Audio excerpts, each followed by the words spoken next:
Alicia, o Rodrigo, o Igor, Juliana. Uma ótima noite. Saudade de vocês, da FAMED, da nossa convivência.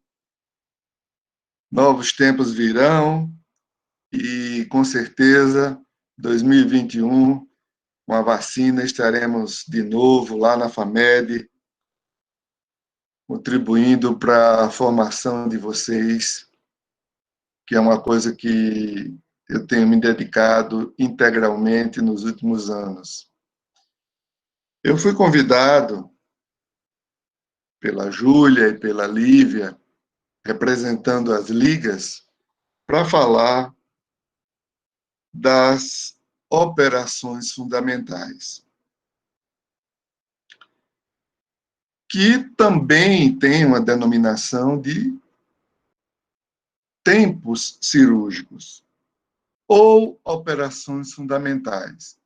O interessante é a gente saber que, com essas operações fundamentais, nós podemos realizar qualquer operação cirúrgica.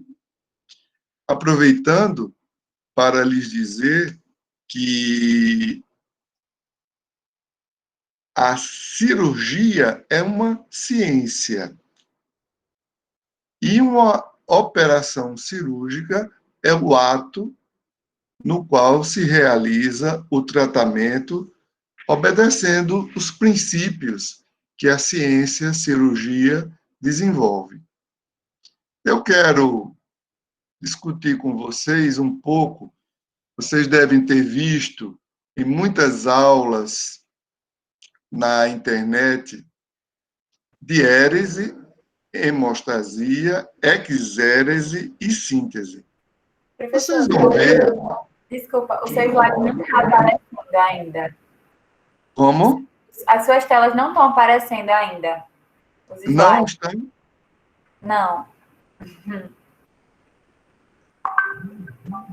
Deixa eu voltar aqui.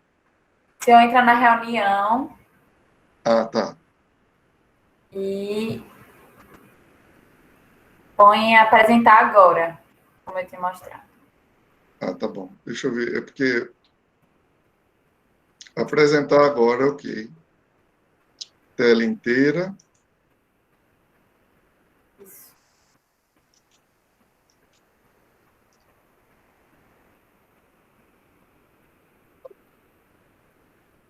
Prontinho.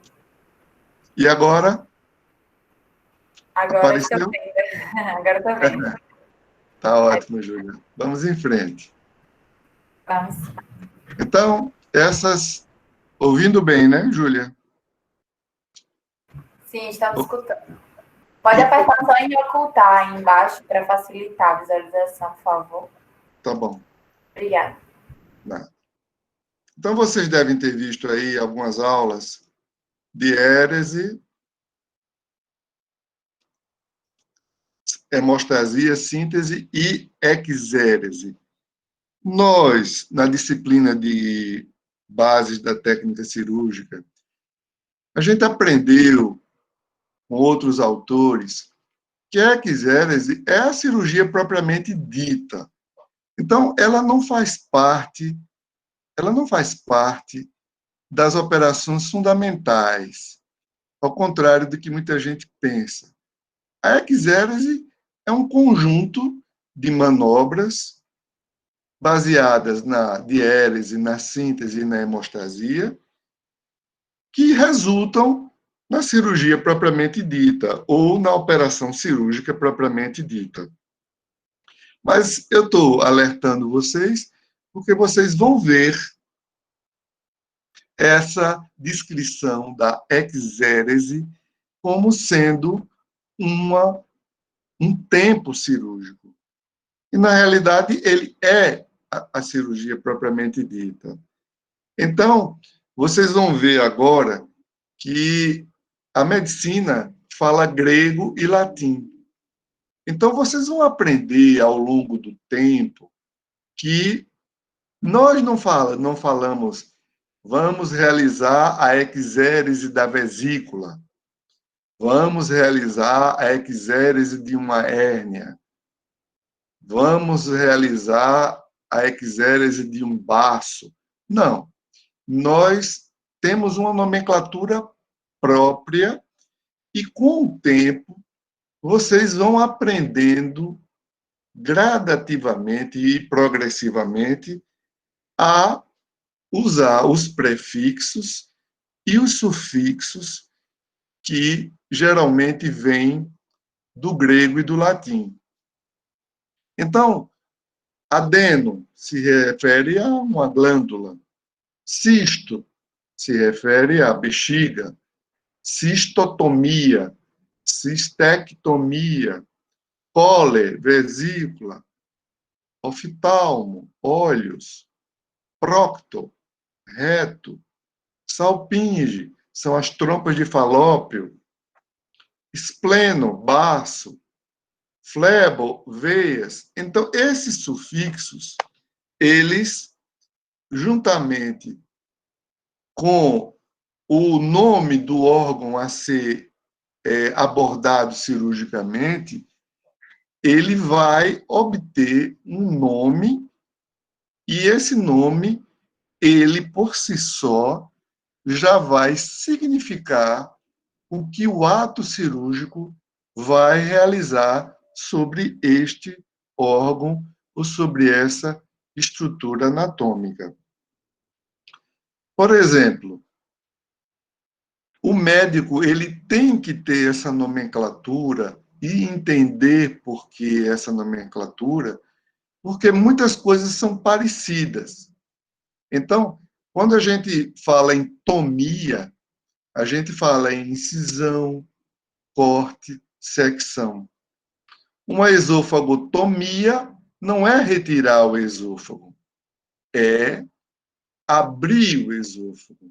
Uma gastrotomia ou gastrostomia é abrir o estômago para colocar uma sonda ou para tirar um tumor. Ectomia é ablação, é exérese. Olha, vejam que aqui já há essa nomenclatura própria que se refere à retirada. Estomia é abertura para o exterior. Centese é uma punção. Então, a gente faz abdominocentese ou paracentese para drenar CIT, para drenar uma coleção líquida intraabdominal. Estasia é parar, suturar. Então, hemostasia, parar um sangramento. Nós vamos ver adiante. Rafia é unir. É um princípio da síntese cirúrgica. Nós vamos ver hoje os fios de sutura que existem e que são mais usualmente utilizados. Quando utilizar esse ou aquele fio, de formas que, quando a gente sutura um tendão, por exemplo, a gente faz uma tenorrafia. Quando a gente une dois órgãos, nós fazemos uma anastomose. Quando a gente anastomose o intestino com o próprio intestino, é uma enteroanastomose. Quando a gente faz uma anastomose com o estômago, é uma gastroenteroanastomose. Adese é fixação, muito utilizado em ortopedia. E a plastia é quando há uma reparação. Há um entendimento errôneo de que a plástica ou a cirurgia plástica ela seria uma cirurgia embelezadora. Não. A cirurgia plástica, tal qual ela foi concebida, ela foi feita para reparação. Mas quando o cirurgião plástico faz uma reparação e a estrutura anatômica ou de pele fica mais harmoniosa, então Isso é uma consequência de uma reparação, que houve uma modificação para melhor. Esses prefixos a gente já falou. Então, existem vários prefixos que são muito importantes para o entendimento. Adeno, bléfaro, pálpebra, cisto, bexiga, colo e vesícula. Colo é o cólon, copo, vagina, entero, intestino delgado e gastro, estômago. Então, a partir desse entendimento, a gente pode entender que a retirada do apêndice é uma apendicectomia. A retirada da bexiga é uma cistectomia. A retirada da vesícula é uma colecistectomia.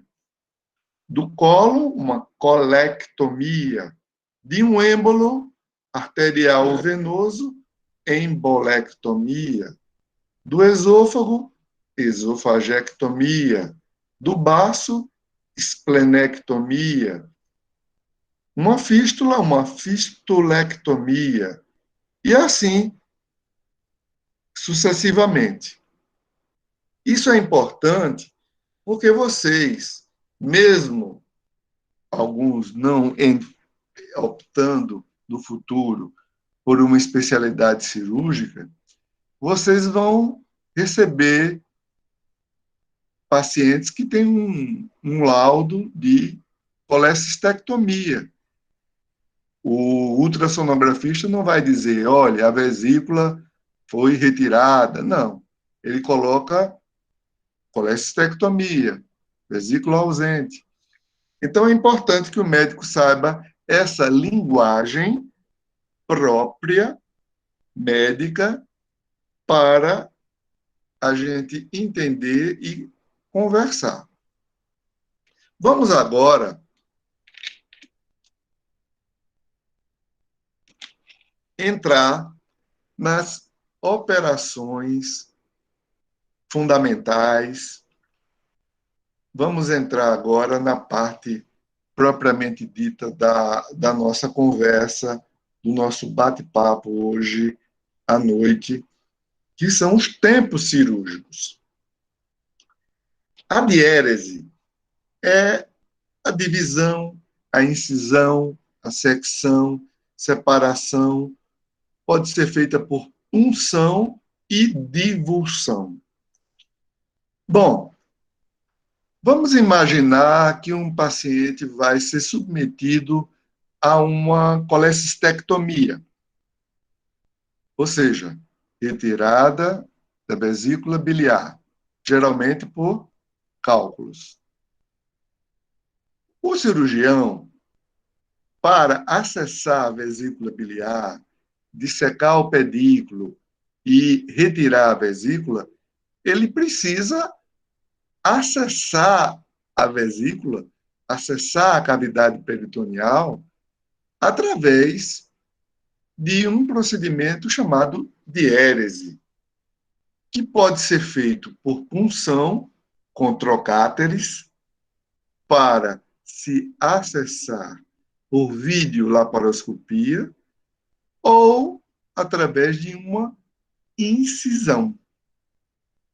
Então, a diérese, ela é geralmente a primeira manobra, a primeiro tempo cirúrgico que é realizado para que o cirurgião possa ter acesso àquela região que ele vai abordar cirurgicamente. Isso não significa que os tempos cirúrgicos sejam necessariamente estanques, separados. Não. A diérese, a hemostasia e a síntese, muitas vezes elas são feitas simultaneamente, concomitantemente, uma sucessiva à outra, de acordo com o momento cirúrgico. Se o cirurgião faz uma diérese com um bisturi, como nós vamos ver, e um vaso começa a sangrar, ele para a diérese e faz a hemostasia. Se tem um vaso de grosso calibre, ele liga, e assim a cirurgia vai progredindo, né, degrau por degrau, step by step, para que se realize o ato cirúrgico propriamente dito e propriamente planejado. Existem algumas características básicas. A incisão tem que ser proporcional ao procedimento. Para isso, vocês estudaram anatomia, porque existem incisões que são padronizadas para os mais diversos procedimentos. Essas incisões foram determinadas por anatomistas, fisiologistas, que estudaram que essas incisões não iriam lesar nervos, lesar vasos importantes, linfáticos, venosos ou arteriais, para que a agressão cirúrgica seja a menor possível, proporcional ao procedimento e realizada de forma adequada, com hemostasia rigorosa. Lembrando que nós estamos sempre lidando com tecidos vivos, então é preciso ter um manuseio delicado dos tecidos, porque muitas vezes a iatrogenia, por uma manobra mais grosseira, pode lesar os tecidos vivos. Essas linhas, chamadas linhas de Langer, elas são as linhas da pele que acompanham as linhas de tração dos músculos que estão subjacentes àquela região. Então, quando o músculo se contrai, a aponeurose transfere, a aponeurose é um tendão plano, ela transfere essa força muscular um pouco para a pele. Se você faz uma incisão transversal às linhas de força da pele, a tendência é haver uma cicatrização defeituosa, podendo até definir o desenvolvimento de queloides e o desenvolvimento de uma cicatrização mais demorada. Então, a diérese, ela pode ser realizada com instrumentos mecânicos. Esses instrumentos mecânicos, o mais conhecido de todos, o mais tradicional, que vocês já usaram na anatomia, é o bisturi de lâmina fria. Esse bisturi, que tem lâminas de diversos tamanhos, 11, 15, 20, 22, 23, eles promovem a descontinuidade da pele, de músculos, de tendões, mas ele necessita, concomitantemente, que seja feito a hemostasia. A tesoura, ela também é um instrumento de diérese. A tesoura serve para cortar fio, serve para cortar gaze, mas ela é também um instrumento de diérese. O calor pode ser utilizado também para a realização da diérese. É o famoso bisturi elétrico, que é utilizado para coagular pequenos vasos que sangram através do emprego de calor a partir da energia elétrica e também para promover a descontinuidade de tecidos.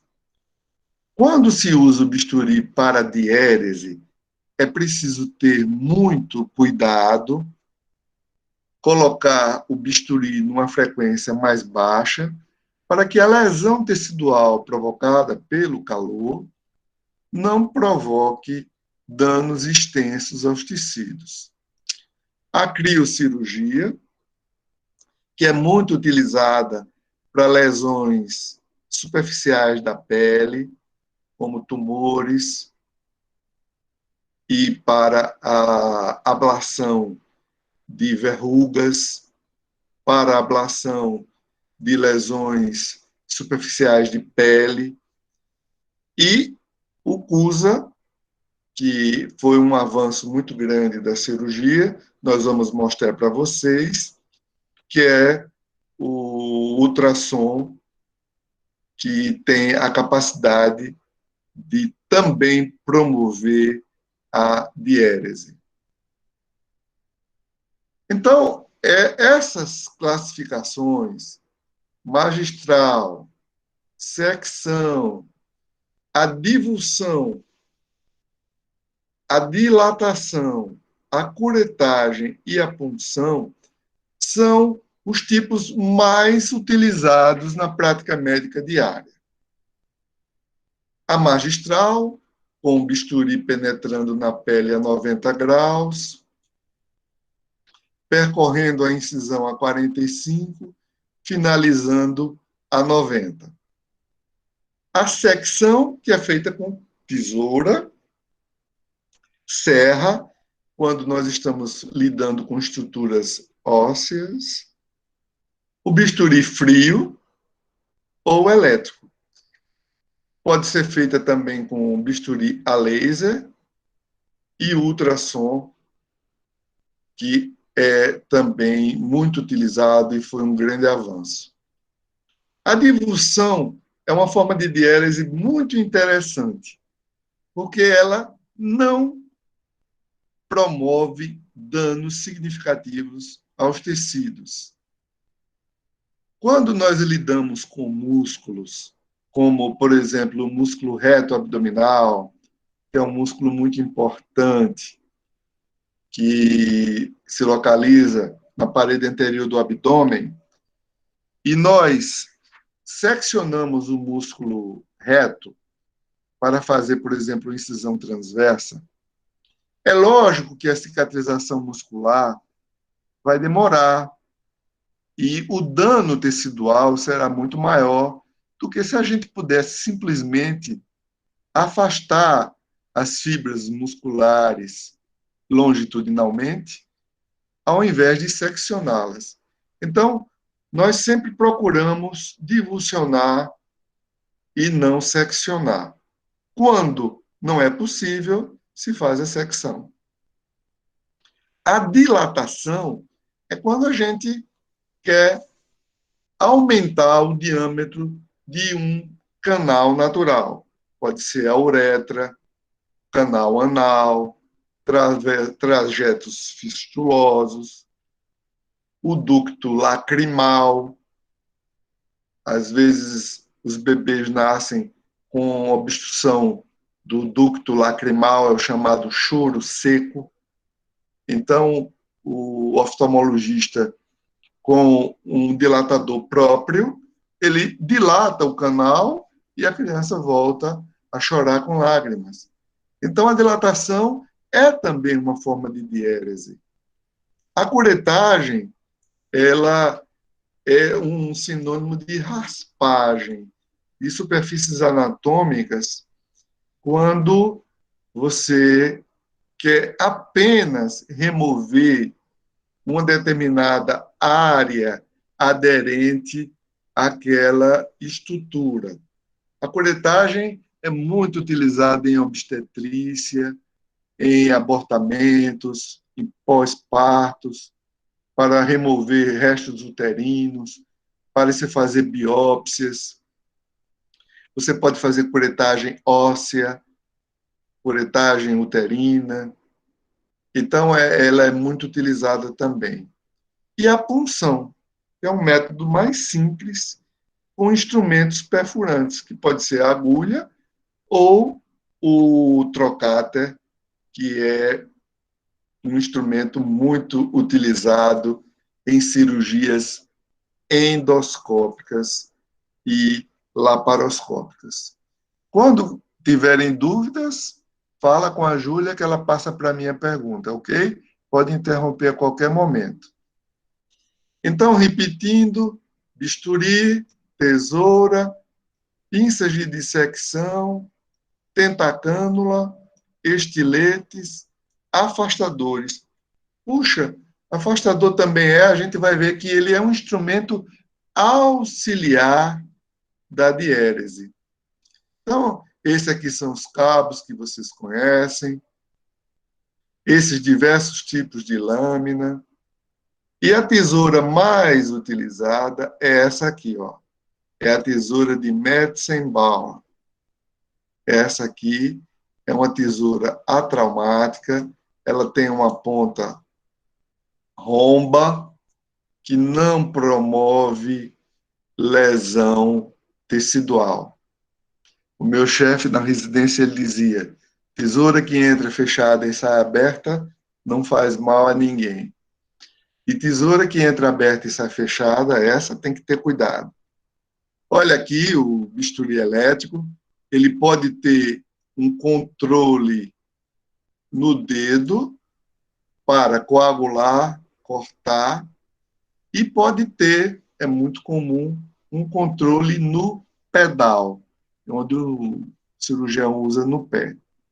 E aqui o instrumento clássico, que é o bisturi, para se fazer incisões a frio. Aqui mostrando para vocês o bisturi harmônico. É interessante vocês entenderem que essa parte inferior ela é fixa e essa superior ela faz movimentos de ida e vinda milhares de vezes por minuto. Então ela gera um calor aqui entre essas duas lâminas e esse calor promove a secção e a hemostasia. Então é fantástico porque você pode usar em cirurgias laparoscópicas, endoscópicas, e aqui está a lâmina fixa e a lâmina móvel. Então, foi um grande avanço. Essa aqui a gente usa muito em cirurgias superficiais, hérnia, tireoide, porque ela tem um cabo mais curto. É um avanço fantástico. Aqui uma palavrinha sobre o bisturi de argônio. Professor, desculpa, qual a nomenclatura mesmo, o nome do instrumento que o senhor mostrou anteriormente?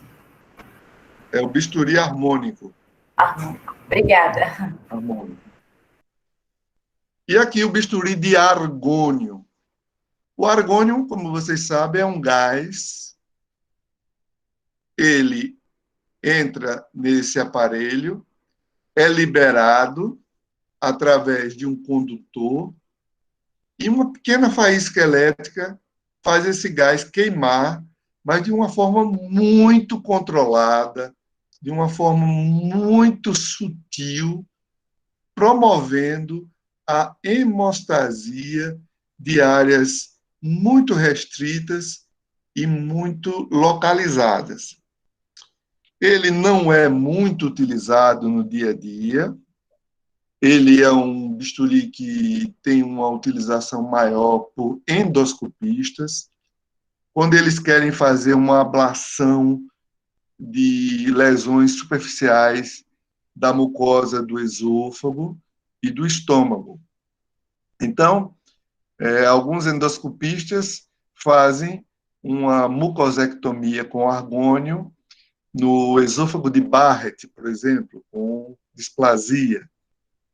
E outros preferem fazer uma mucosectomia endoscópica. Ele não é muito utilizado, mas eu queria trazer para vocês verem. E aqui o famoso Farabef, é um afastador manual que quem for fazer cirurgia, quando for R1, vai ficar muito amigo desse afastador aqui, porque vai segurar ele muitas e muitas vezes durante horas. Ele é muito utilizado em cirurgia geral. O GELP é um autoestático, ou seja, ele é aplicado, essa trava promove a estabilização do afastador e ele mantém-se afastando os tecidos sem que haja necessidade do uso de duas mãos, como é o caso do Farabuff.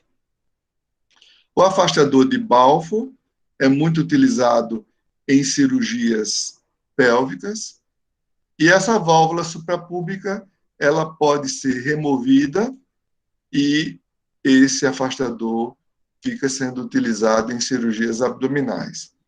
E aqui o famoso afastador de Finocheto autoestático. Finocheto era um cirurgião argentino de Buenos Aires que desenvolveu esse afastador de tórax, que é uma homenagem a alguns cirurgiões famosos, como o Lister, o William Halsted, que nos Estados Unidos criou a residência médica, que é um método consagrado mundialmente para a formação de especialistas, e um grande professor brasileiro, Fernando Paulino. Vamos para a segunda operação fundamental, ou segundo tempo cirúrgico. Alguma dúvida, Júlia? Alguma pergunta? Ainda não, professor.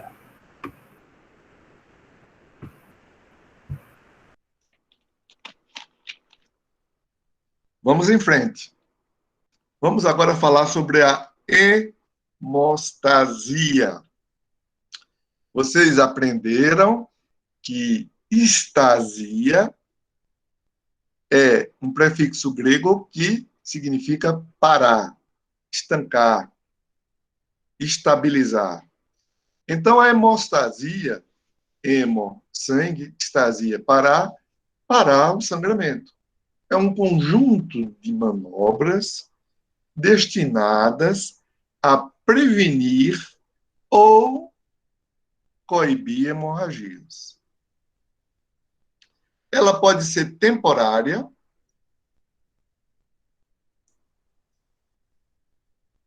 quando você quer que aquele vaso que foi tamponado ou clampeado volte a funcionar. Depois que você corrigir uma lesão, depois que você realizar, por exemplo, uma cirurgia cardíaca. A cirurgia extracorpórea, a circulação extracorpórea realizada na cirurgia cardíaca, ela é uma forma de hemostasia, porque você desvia o sangue da veia cava para a aorta sem que ele passe pelo coração. E aí, durante alguns minutos, o cirurgião vai colocar safena, abrir o coração para colocar uma nova válvula, corrigir desvios, etc. A hemostasia definitiva é quando nós queremos que aquele vaso fique definitivamente bloqueado.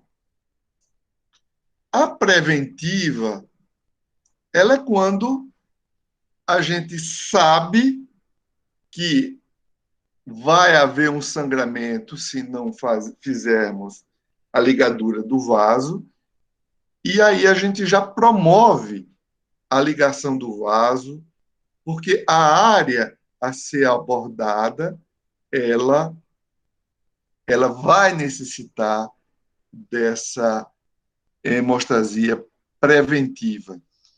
Um exemplo, você vai fazer uma esplenectomia, retirada do baço. Então, antes de você tocar no baço, você liga a artéria esplênica na borda superior do pâncreas. Por quê? Porque você sabe que se você for mexer no baço, com a artéria pulsando, o sangramento pode até levar o paciente ao óbito. Então, liga o vaso e depois mobiliza o baço e faz o conjunto de procedimentos para a remoção, a esplenectomia. E a corretiva é quando houve uma lesão vascular, geralmente é no trauma, ou de forma iatrogênica, durante um ato, em que o vaso está sangrando. E esse vaso, pela sua importância, ele não pode ser ligado. Vocês imaginem um trauma na artéria ilíaca, na aorta, na artéria femoral. Então, é preciso que esse vaso seja ligado, corrigido, e depois esse vaso volte a ter um fluxo arterial ou venoso, porque ele é fundamental para a nutrição tecidual dos tecidos para onde ele está indo. Isso também é muito importante. A hemostasia temporária. Sempre vocês vão ver que o cirurgião, no momento da incisão, ele está com uma compressa dobrada juntinho da mão esquerda, se ele for destro, e junto da mão direita, se ele for canhoto. Por quê? Porque à medida que a diérese progride, vasos são lesados, pequeninos vasos, de preferência. E assim, à medida que esses vasos vão sendo lesados, eles são submetidos a uma compressão, geralmente com compressa, depois é feita a hemostasia, ou com pinçamento, ou com o uso de bisturi elétrico. Então, uma mensagem sempre que a gente diz: você está numa praia, num campo, qualquer lugar que você estiver, o paciente sofreu uma lesão vascular ou um vaso no pé importante, uma artéria sangrando profusamente, não tenta lavar, nem esperar que aquele vaso pare espontaneamente. Pegue uma camisa, um pano, algo que você possa realmente comprimir, mas comprimir com vontade, e remover esse paciente para um hospital para ele ser tratado corretamente. Porque, às vezes, algumas artérias, mesmo periféricas, elas podem levar a uma perda sanguínea significativa e uma compressão, e isso o pessoal do SAMU faz sempre, pode salvar uma vida.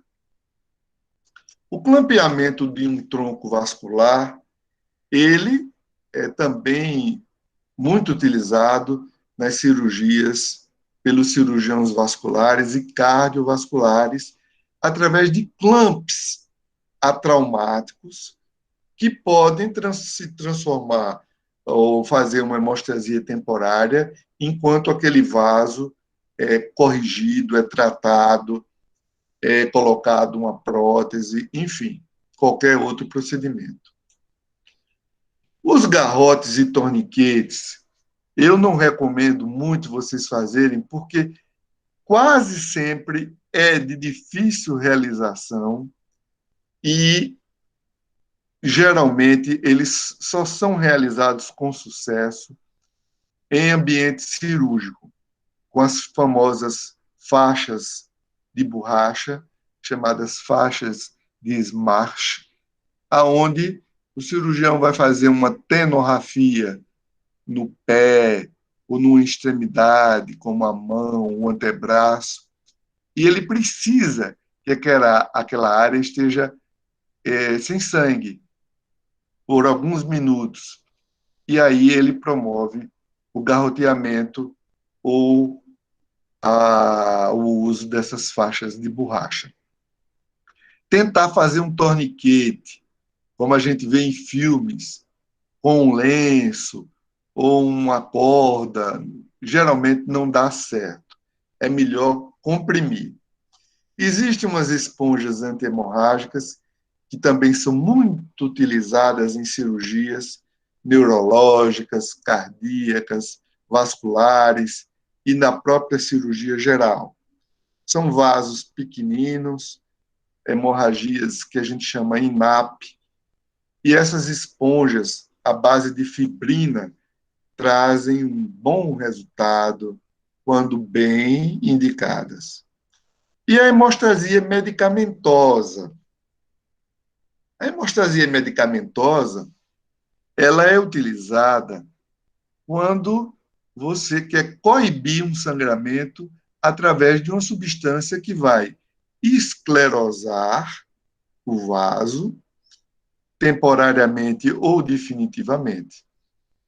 Então, é utilizado em endoscopias com sangramentos gastrointestinais, ela é utilizada também em cirurgias e veias que sangram, com substâncias como a adrenalina, o oleato de etanolamina, que são utilizadas para promover uma obliteração do vaso.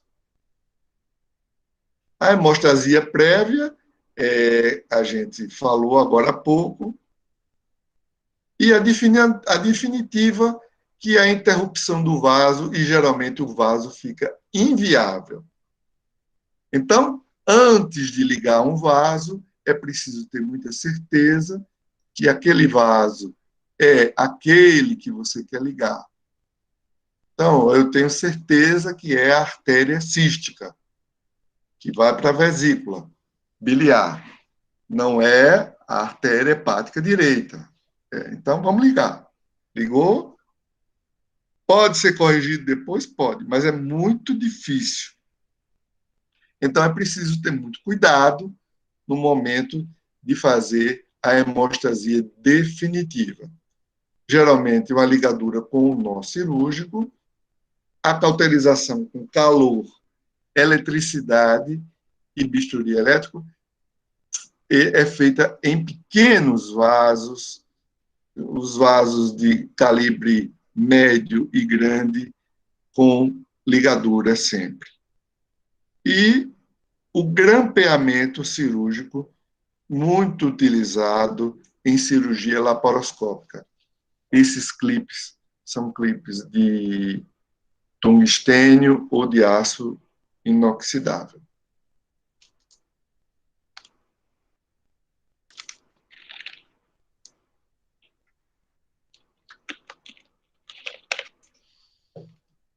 Aqui as famosas pinças hemostáticas, Kelly, Halsted, Kryler. Quando vocês passarem na disciplina de técnica operatória, vocês vão manusear essas pinças, usar, conhecer mais de 3 centenas de instrumentos cirúrgicos, mais de 3 dezenas de instrumentos cirúrgicos. E aqui um exemplo dessa esponja hemostática, que geralmente é à base de colágeno, de celulose oxidada e de fibrina. Aqui as famosíssimas pinças hemostáticas. E aqui a chamada radiologia intervencionista. Hoje, a radiologia intervencionista, minha gente, ela trouxe um avanço muito, muito grande para a hemostasia. É a chamada hemostasia por embolização. Então, o paciente que tinha um aneurisma cerebral sangrando, antigamente tinha que ser submetido a uma craniotomia, Essa craniotomia tinha uma série de complicações pós-operatórias e sequelas. E hoje, por embolização, o radiologista intervencionista pode obliterar o vaso que nutre o aneurisma, que nutre o tumor, que nutre aquela região que precisa ser embolizada. Então, através de radioscopia e da ingestão e da infusão endoarterial de substâncias obliteradoras, você obtém um índice de sucesso enorme, fantástico. Esse procedimento é realizado no Hospital Veredas e na Santa Casa de Maceió. E aqui a síntese. Esse cara, ele era do exército francês e ele descobriu algo que revolucionou a cirurgia. Vejam como a medicina evolui, às vezes a passos rápidos e às vezes a passos de tartaruga.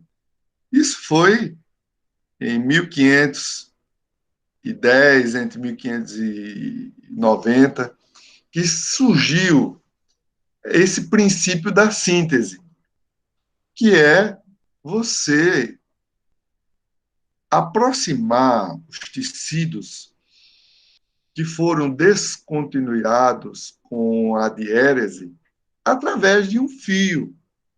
O Ambroise Paré, ele fazia amputações, geralmente nas guerras. Os cotos amputados eram mergulhados em azeite fervente, enfaixados, e muitas vezes o paciente morria com sangramento. Vocês imaginem, artéria femoral, artéria braquial, uns sangramentos terríveis. E ele viu que se ele pegasse uma crina de cavalo e amarrasse o vaso, desse um nó no vaso, vamos dizer assim, ele começou a notar que a mortalidade dele caiu muito. Os pacientes começaram a ficar bom mais rápido. E ele depois começou a colocar a crina de cavalo numa agulha e aproximar a pele. E aí ele viu que o paciente cicatrizava mais rápido ainda. Então, a síntese é um tempo cirúrgico importantíssimo e fundamental para a rápida recuperação do paciente. Mas você, para fazer a síntese, é preciso que haja o princípio da asepsia e antisepsia. Antigamente não se conhecia a existência de vírus, fungos, bactérias. Então, existiam as infecções que eram terríveis, como ainda existem hoje. Então, para você realizar uma síntese com sucesso, asepsia e antisepsia são extremamente fundamentais, não só para a síntese, mas para o exercício da medicina como um todo. As bordas regulares, a nutrição da pele, ela vem geralmente de baixo para cima. Se você tem uma incisão biselada, oblíqua, vai haver necrose. Vocês vão ver, vou mostrar uma fotografia logo mais. É preciso que não haja nenhum vaso sangrando, né? Hemostasia rigorosa para evitar complicações como hematomas. Material apropriado. Se você usa um fio inadequado para aquela região do corpo, vocês vão ver que a cicatrização não vai se dar de uma forma boa. E a técnica correta. Os materiais mais utilizados são o porta-agulha, as agulhas que levam os fios, as pinças de dissecção com dente e sem dente e os grampeadores. Os grampeadores foi uma grande evolução na síntese. São grampeadores que promovem a hemostasia, promovem a diérese e promovem a síntese de forma simultânea, diminuindo muito, muito o tempo cirúrgico de uma quantidade muito grande de procedimentos. Aqui o velho porta-agulha e conhecido. Esse é o porta-agulha mais utilizado. É o porta-agulha de Mayo. Quando vocês forem comprar, compre um desse. O porta-agulha de Mathieu, ele é um porta-agulha que é mais utilizado pelos dentistas. E o porta-agulha de Olsen, eu particularmente não gosto porque o fio se engancha muito aqui, ó. Fica preso, você perde um tempo danado. Não comprem desse porque ele não é bom. Esse daqui, mais para dentista. E esse aqui é que é o mais utilizado em cirurgia.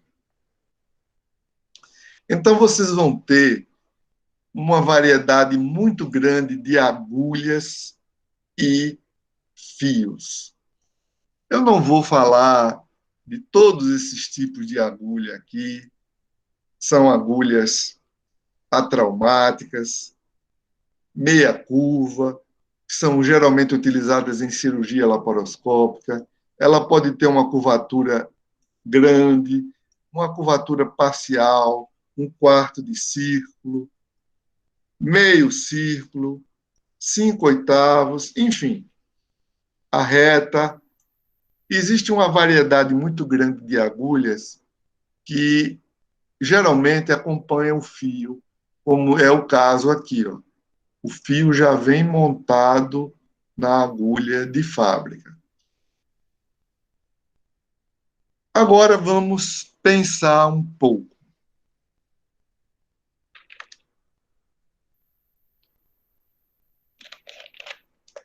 Vamos imaginar a parede abdominal, da pele até o peritônio, a epiderme, aqui embaixo, as duas faces superficiais, Campbell, escarpa, tecido celular subcutâneo, gordura, a face profunda, o músculo e o peritônio. Eu pergunto, será que esses tecidos são iguais? Será que eles cicatrizam em tempos diferentes, de maneiras diferentes? Ou será que eles cicatrizam da mesma forma e no mesmo tempo? Eu lhes diria que não.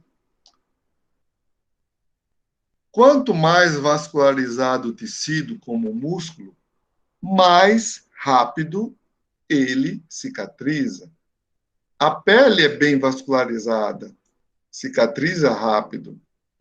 Mas a aponeurose, os tendões planos, os ossos, as cartilagens, elas cicatrizam de uma forma mais lenta. Então, é óbvio que nós não podemos usar os mesmos fios de sutura para esses diversos tecidos. Temos que usar fios distintos. Por quê? O tempo de cicatrização é diferente. Então, se a gente sabe que um tecido cicatriza rápido, a gente pode usar um fio de absorção mais rápida. Se você tem um tendão plano, como a fáscia, a aponeurose profunda, e uma aponeurose é um tecido pouco vascularizado, a gente sabe que ela demora mais tempo para cicatrizar. Então, temos que usar um fio que fique pelo menos 90 dias, com a força tênsio boa. Então, vamos aqui fazer uma reflexão sobre os fios de sutura mais utilizados na prática médica diária.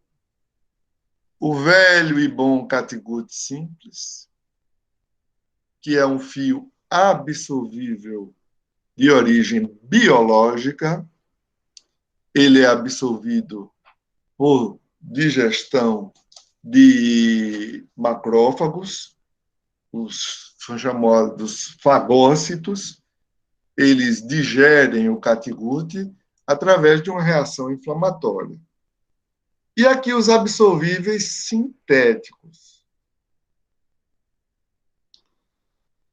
A poliglactina é absorvida em 75% em 15 dias. O poligricapone demora de 91 a 119 dias. E a polidioxanona é o famoso PDS2 em 180 dias. Então, se eu estou suturando uma mucosa, e eu sei que a mucosa cicatriza rápido, eu posso usar um catiguete simples ou cromado. E numa aponeurose, um fio de absorção lenta. O fio de algodão é muito utilizado ainda hoje. O linho e a seda estão em desuso. O algodão com poliéster também. E esses são os fios de sutura mais utilizados quando a gente quer um fio não absorvível. Então, temos o nylon, o poliéster, o polipropileno e o fio de aço, geralmente para aproximação de estruturas ósseas, como o externo. E podemos usar adesivos à base de octilcianoacrilato, que também tem uma atividade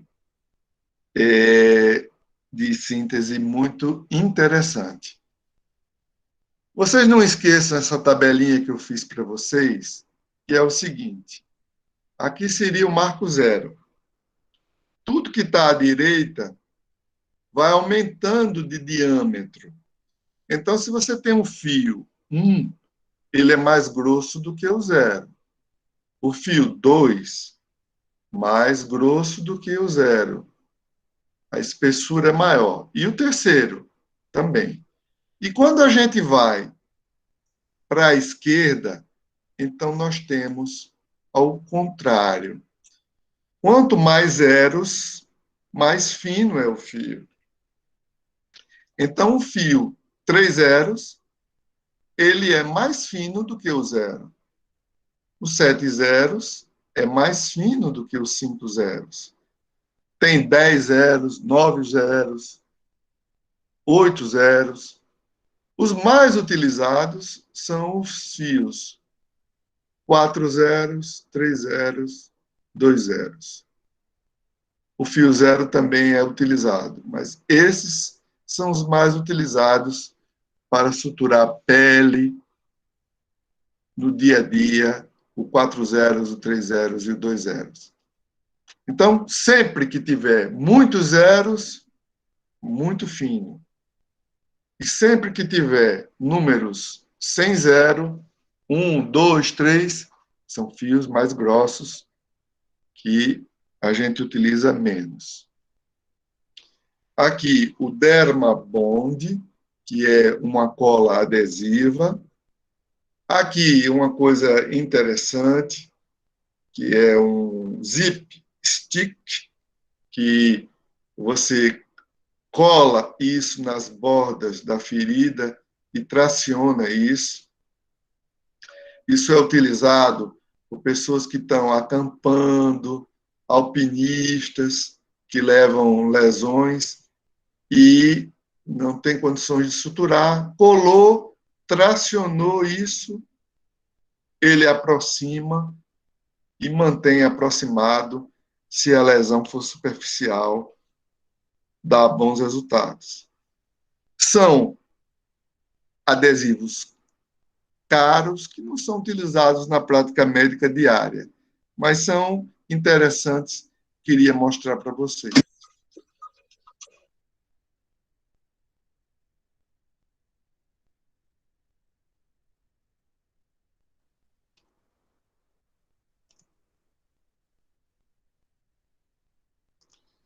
A cola, a Surgicel. Esses adesivos aqui também podem ser utilizados em lesões superficiais de pele. É o chamado strip. Você cola vários como se fossem pontos, aproximando a pele. E o Surgicel, que também é uma cola utilizada também em estruturas profundas e superficiais, para síntese e para a hemostasia. Aqui o Dermabond, que é um adesivo também para lesões superficiais, aquilo que eu mostrei para vocês, é o 2-octil cianoacrilato. Eu trouxe essa marca porque não conheço outra. E aqui um exemplo de iatrogenia. Iatrogenia é quando o cirurgião faz uma coisa que, ao invés de ajudar o paciente, promoveu uma coisa desagradável ou inadequada.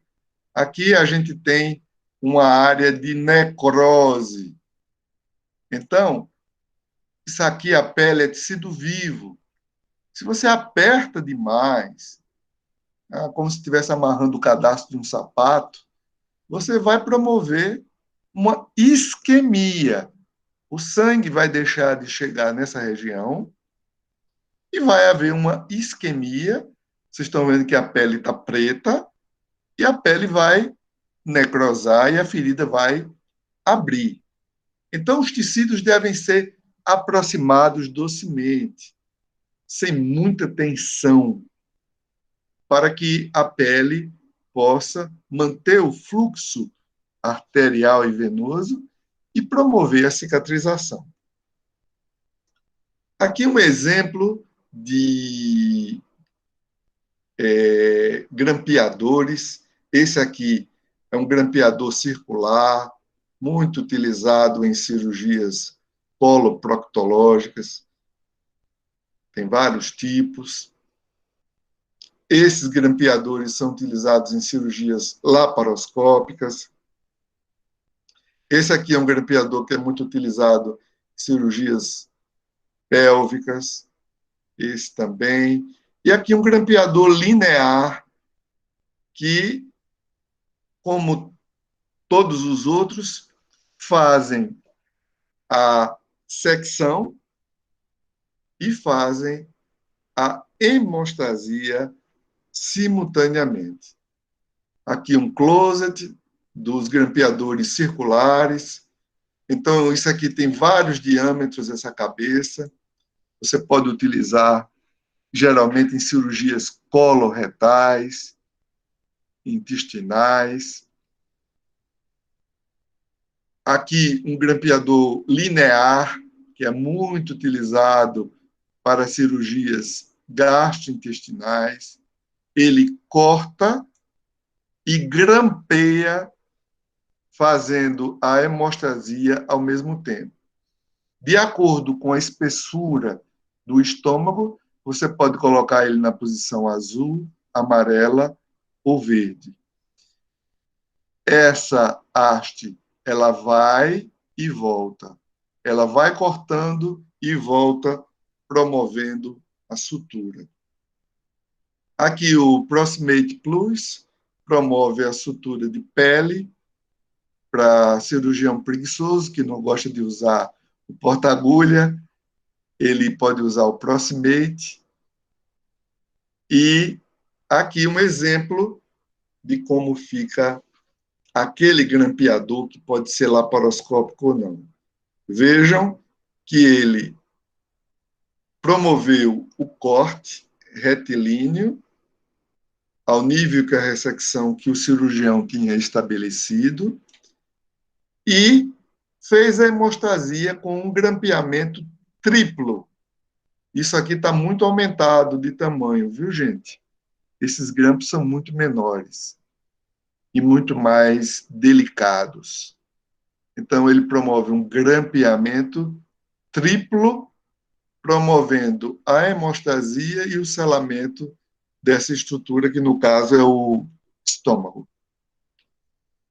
Existem, para quem gosta de... Eu tenho vontade de fazer cirurgia e tal, você pode comprar uma esponja numa loja de colchões de alta densidade, compra um porta-agulha e vai treinando em casa sutura. Existem aparelhos, entre aspas, para treinamento de suturas, mas são caros. Você pode fazer isso em casa. A gente já levou isso para congresso. Funciona muito bem. Vocês, quando tiverem no 7º período, vocês vão fazer o treinamento de suturas em tecido sintético, em esponja e outros materiais sintéticos que nós temos lá no laboratório de habilidades. E, quando estiverem no 8º período, vocês vão treinar suturas em língua de boi, para que no 9º período, quando vocês forem para o HGE, vocês estejam craques e possam fazer a diérese, a síntese e hemostasia com brilhantismo, e é por isso que eu estou torcendo por vocês. Estou à disposição para perguntas. Muito obrigada, professor. O senhor pode parar a apresentação, se quiser, voltar aqui para a sala, para a internet normal. Isso. Muito obrigada pela aula, foi incrível. Cirúrgica, como se fala. E tem uma pergunta aqui. O senhor está visualizando o chat ou não? Estou visualizando o chat. Pronto, o Eduardo Nascimento perguntou o que acontece com o grampo quando usado entericamente. O grampo, ele é inerte. Ele é um aço cirúrgico especial, então ele é inerte. Ao contrário do catgut, por exemplo, que é um material biológico, o organismo não rejeita o grampo. Ele, como os clips que são usados em outros tipos de cirurgia, eles permanecem para sempre e não promovem nenhuma reação tecidual. São muito seguros.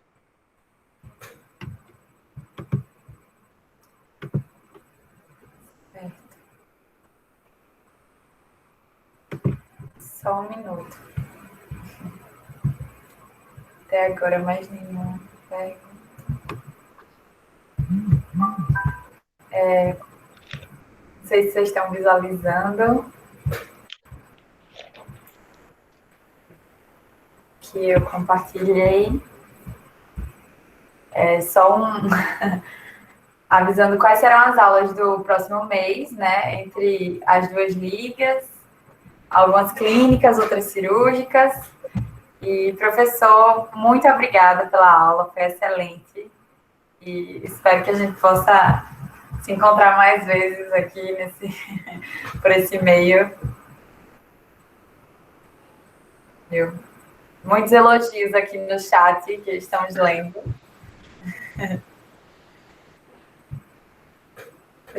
Que bom que você ouviu ler o chat. Estou vendo o chat. Olha, eu quero deixar aqui meu agradecimento às ligas. Eu sou fã das ligas.